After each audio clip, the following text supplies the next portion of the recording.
One of Canada's greatest bands is set to arrive at the CN Centre on June the 6th. Prince George is in for a real treat as Chilliwack plays their farewell tour. And we're so lucky to be joined by the lead singer and guitarist Bill Henderson on the show today.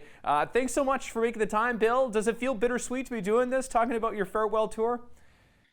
Well, yeah, it does. You know, it's been a long time. God, how long has it been? I guess about almost 60 years, because we really started in 66 with the predecessor band, the Collectors, and then it turned into Chilliwack and blah, blah, blah. Here we are, 2026. Yeah, I guess it's 60 years. That's Yeah. amazing. And Prince George's, you've played here a number of times. A BC guy, you love the province of British Columbia, but I gotta ask, like going on this farewell tour, what are you looking forward to the most? Well, I mean, I just love to play, and I love it when people love it, and we together we can have a great time. You know, I to use an old term, we can get high together. You know, we just because music. That's what music does, right? You know, it's a natural state of humans to feel good. You know, and music is music. That's the message of music. You know, is enjoy. Now you got your farewell tour here planned for a bunch of stops across Western Canada and I guess and Toronto and Eastern Canada as well. But yeah, is there like going on tour? I'd imagine has its woes, whether it's some fun or some hardships along the way at times. But do you look forward to still going on tour? Are you going to enjoy this one or soak it up? Yeah. Yeah, we do it in a way that we can enjoy. So we go out, we never play the same day we travel. So we've got a travel day, then we play. Then we got another travel day. And usually we only go out for one or two shows at a time. So then we come back home. We've got a week or so off, and then we go out again. Keeps it fresh, keeps it fresh for us. And it's very enjoyable that way. Yeah, yeah. It's good. It's a good little formula. Yeah, I was going to say, how do you keep it fresh after so many years? Like, do you have some tricks of the trade here? I'm into learning here because when I get a little bit older here, I need to know your tricks. Yeah, well, I'm not going to give them up all that easy, but so it is number one. This band, including the two, we travel with two techs as well, sound man and tour manager, and everybody is really into the work. We love the work. We all love the work, and maybe a bit of bitching and complaining and from time to time, but and we get tired sometimes, So, but basically, we love it. So that's the first thing. If you love it, do it. If you love it, don't bother with anything else. Just do it. You love that, you do that. If you can make a living at it. And at first, with music, you ain't going to be making a living. But you love it enough and your partner can put up with it, then, there you go. My wife was really amazing at supporting me and taking care of our kids. And wow. Like that stuff is super important, right? How did you know you made it, Bill? Like, I mean, through all the years, the 70s and 80s by far, it seems like the most successful of Chilliwack. But was there a moment in time as an artist? Well, there's a couple things about that. One of them is I stopped worrying about whether I made it or not because the very first time I came up with a really cool little song and I played it for this person who had hired me to write songs for a play, and she went, "That's wonderful." I knew I'd made it. And that's what counts. And when you stand in front of the audience and they love it, you've made it, And yeah, the charts, that's another matter. You need help with that. You need business people to help you with that. It's hard. It's a hard thing to do. There's a lot of luck involved. There's a lot of work involved, and but at a certain point, making it on the charts is possible too, and we had our share of that. Of course, you were inspired by many artists coming through, I would imagine. Many of the names people will know, very familiar. But how do you hope to inspire the next generation of Bill Hendersons, of Chilliwack bands? What are the messages you hope to tell them to keep the spirit of Canadian music and what you guys are all about alive? My wife helped me a lot. When I was writing songs, I wrote in the kitchen because I love to be there with her, and I'd be just sitting there with my guitar and blah, blah, blah, doing all this stuff. Every once in a while, she'd turn around and go, "Oh, I like that. What is that?" And I'd go, "I don't know." and then I'd start working on it, right? So she told me one of the most important things of all. She liked it. And then later on, sometimes she told me some other very important things, like I liked it better before. So, when you become a songwriter, the first thing that probably happens is you think, well, now I'm going to really make some interesting songs. I'm going to do some stuff. And you get your brain involved. Your brain's fine. It's helpful, but it's not the center. The center comes right out of your heart, and it's almost untouchable. It just occurs, and they say, I like that. What is it? That's when something has happened. So I would wait for something to happen. And that's what I say to younger people, like people who are trying to learn to write songs. I mean, you can learn all kinds of different styles of songs and everything. But you know what? Some of the best things that are going to happen to you would probably consider accidents. They may not be accidents, but you probably think they are, like, oh, I didn't mean to do that. Yeah, well, maybe that's a good thing. I just thank you so much for spending the time with us today, Bill. I could talk to you for hours here about music, about rock and roll, living in northern British Columbia, which is a story I'm sure few people knew. Yeah, really looking forward to having you here Saturday, June 6th at the CN Centre. Wow, a true legend, a Canadian legend. So thanks so much for spending the time with us today. Thank you, Caden, and thanks for your interest. Appreciate it. Awesome, folks. You can get your tickets at Tickets North. It's Saturday, June the 6th. The CN Centre, Chilliwack, with Doug the Slugs, and a local band as well opening for them, Dead Horse Hill, after winning a little contest here at Rewind Radio. Thanks so much again. Miss an episode? That's okay, life gets busy. We get it. Or maybe you didn't miss anything, but you're here to watch that one feature again because honestly, it was that good. No judgment. Here's the good news. You can relive every moment of the CKPG Today Show whenever you want. Head over to ckpgtoday.ca, click on the Today Show tab, and voila. So grab some snacks, kick back, and binge away because let's face it, life's too short to miss out on great local TV.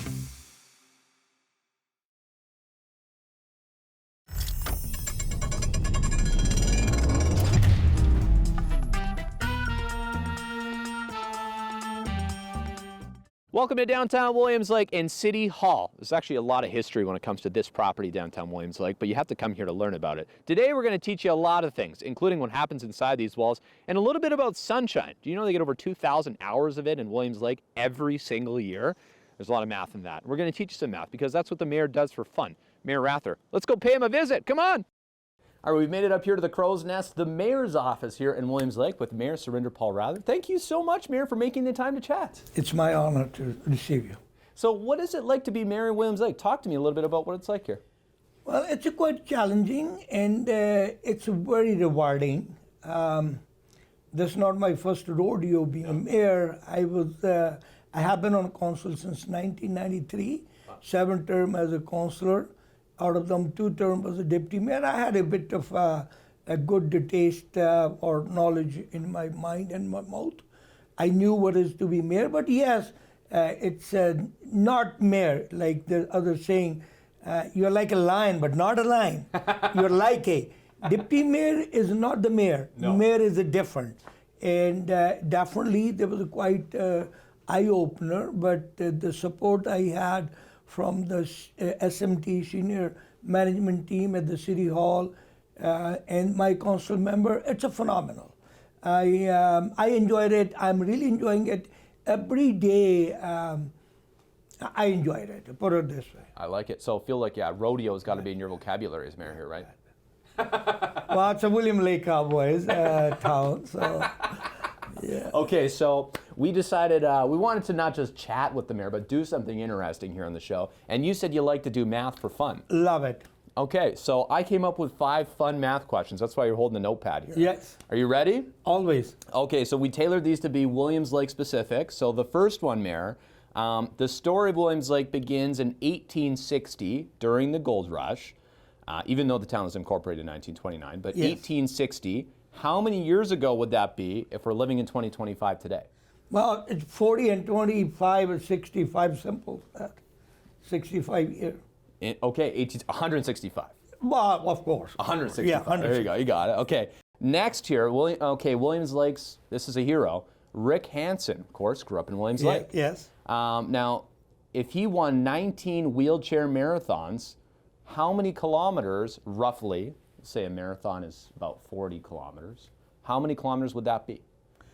This is how I'm sure the 30 mayor... to 720 kilometers. Wow!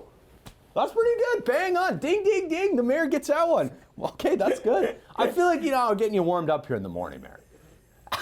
Thank you. Okay, and the last one, this is one of my favorite stats, and I just learned this. Williams Lake has 2,082 hours of sunshine in a year. This is Division 2, so feel free to guess a little bit, but how many hours roughly would that be in a day? 365. But divided by 365, say, for a little over 50 plus and minus. Yeah, a little over 5 hours a day. Yeah. Fun fact, Williams Lake got a lot of sunshine. Yeah, you bet. Okay, well, thanks for the math. Hey, today. no problem. That was good. Now, I wanted to talk a little Williams Lake with you, too, because Yes. you're the mayor, after Yes. all. What are some of your favorite parts about living in Williams Lake? Well, William Lake is a beautiful community. Within a 5-minute driving, you could be at the lake. 5-10 minute driving, you could be on the mountain. And 5-10 minute driving, you could be going up on the north on the ski hill. Mm-hmm. And this is a beautiful community. I came here in 1974. The plan was, I met my wife here and we married, and we've been married ever since. And the plan was that we will probably move away for 4 or 5 years. Yep. I found everything what I as an individual needed. I love William Lake. Yep. The people are very friendly. People are very cooperative. I couldn't find any better community than Williams Lake to live. The other thing I was going to touch on here, Mayor, because I don't know if most people know this, you worked in forestry for a number of years. Yes, I did approximately, my pension is 40, if I correctly remember, 46.6 years. Wow. Actually 46.7 years. Wow. Yeah, and I joined the forestry 74 when I came here. A couple different industries, and then finally I settled. Used to be Penitentiary Mill, now it's called Toko Industries, and I worked there till 31st January 2021. That's the day I retired. 1st February was my first day of freedom. Thank you so much for making the time to chat No, today. it's my honor anytime you want it. And I call my boss or my co-chair, my executive assistant, and she could help you, or call me direct anytime. Sounds good. It's your honor, Anytime. buddy. Might just take him up on that. Yeah, Thank you, that's Mayor. Appreciate it. Anytime.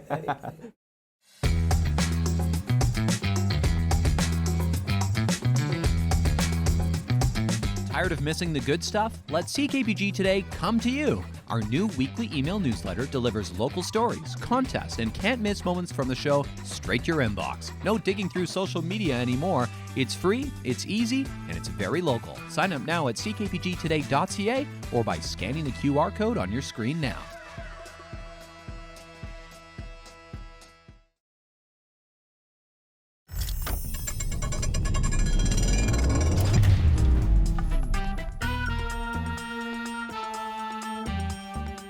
You're looking at the map from 2017 here in the Williams Lake area in the Caribou Fire Center. A lot happened. Obviously, we're approaching the 8-year anniversary of that incident, and we're talking to a guy today who was on the ground in the area for all of this. Darren, thanks so much for spending the time to chat, because this is, wow.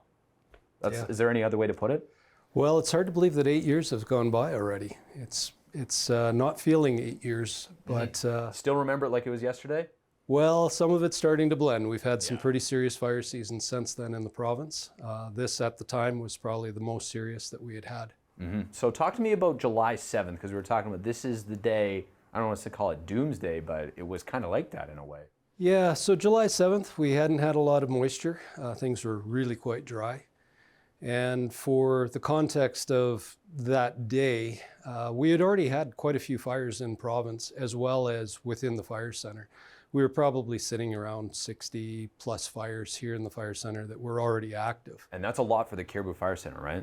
Yeah, that's quite a number of fires. Now, of course, those fires are in all sorts of stages. They might be under control, they might be new and emerging fires, but in any case, it certainly is a resource demand to manage that many fires, even if they are under control, because we have to be on site and make sure things are going well there. For the particular day, this July 7th, was a Friday. Of course, just it's the holiday season, and people are out and about, and a lot of concern about, of course, public being out there, preventing fires from humans. However, on the 7th, what was going on was a particular weather system was coming through. Dry lightning had been forecasted for early to mid-afternoon, one of the worst times to get any kind of lightning storm. That's what they call crossover, right? That's right. It's the hottest time of the day. It's the driest time of the day. If you're going to get an ignition, it's going to be really difficult to manage. Fires will grow rapidly, faster than we can certainly respond to them. This particular day, lots of wind. The forecasters provincially, there's many meteorologists on staff for the BC Wildfire Service. We have a meteorologist that was designated just for this fire center who is giving us hour by hour updates. Originally, the dry lightning was actually forecasted to come through the south. Okay. Then it got changed, and it was actually supposed to go right past the Caribou and actually up into the Robson Valley, of course. Oh, really? Okay. East of Prince George. Yep. We were concerned that we were going to get the fringe of that. That would be up in the Barkerville Wells area. And so with that concern, of course, we had a lot of staff on. We also had a fire from the day previous down in the 100 Mile area, the Gustafson fire. That fire just outside of 100 Mile, just to the west of 100 Mile. And there was an IMT that was coming into place. We had quite a few resources from both the Caribou Fire Center, but also we were being provided resources from around the province to that fire. So on the 7th, lo and behold, we started picking up lightning fairly early in the afternoon, as I said, and it didn't go past the Caribou.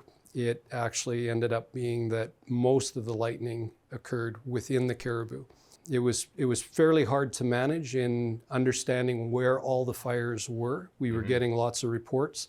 Our 1-800 call center, it actually went down. It was overwhelmed with calls. Of course, the central interior of British Columbia generally is small towns. And as small towns go, we're a community. People know us, we know them. Yep. We had various people reaching out to us, telling us what was going on. We were taking information from the forest sector community, of course, First Nations, people who are out in these areas. Well, here, is the evidence you can see still today, 8-year anniversary, and you can tell if you're here at the Williams Lake Airport, Darren, right behind that windsock, there's full evidence there. Yeah, so one of the fires that affected the airport started over here in what we call the Wildwood area, just right off of Highway 97. Anyone traveling the highway's been through there. And the fire came basically wind blowing in from the northwest and pushed it right across the airfield and took a fairly large swath out over here. And just about joined with that fire that we were talking about down at the 150 that same day. I remember a lot of concern about that because if those join, then, well, it's a whole beast, another beast. Yeah, that's right. There was a lot of concern, and of course, within any area of central British Columbia, around any of these towns, it's built up, lots of homes in there. There's smaller subdivisions, small ranches, farms, those kinds of things. So certainly affected a lot of people. Now, the way I wanted to wrap this up, of course, is I think worthy of a public message, because if this isn't the evidence you didn't need to hear to fire smart your home or do little things around, I don't know what is. What would your words of wisdom be to those people? I mean, it's the springtime. It's a good time probably to get on lots of activities. Absolutely. You've got to clear off the grass and any shrubbery that's going to be uptight to your home. If you are looking at doing any renovations to the outside of your home, certainly be looking to those products that are fire resistant. It makes such a difference. It makes a difference for ourselves, recognizing that there's homes that we can save and ones that, if they're built up too much, if we can't access them, it's going to be very difficult to protect them. Yeah, no doubt. Well, thank you for your time today. I appreciate it. As always, just such a wonderful story to tell here, the story of saving the airport and the town. And it goes without saying, but it's thanks to people just like you. So thank you. Thank you.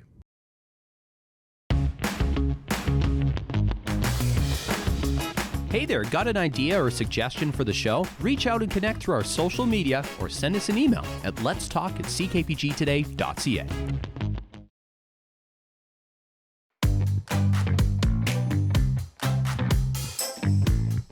Taking a look outside at our CKPG snapshot of the day from Marvin Friesen. A very avid hiker we're finding out here on the snapshot feature. This is the view from Fraser Mountain. You can see Fraser Lake below. And of course, this hike, as it appears, takes about 4 to 6 hours, but the views are excellent. The trail is located just a little bit west of the village of Fort Fraser. And you get up, you have views just like this one. Thanks so much for sharing with us, Marvin. Folks, if you have a snapshot, going on a hike, maybe an adventure, share us the photos. Share us the evidence. Snapshot@ckpg.com is our email.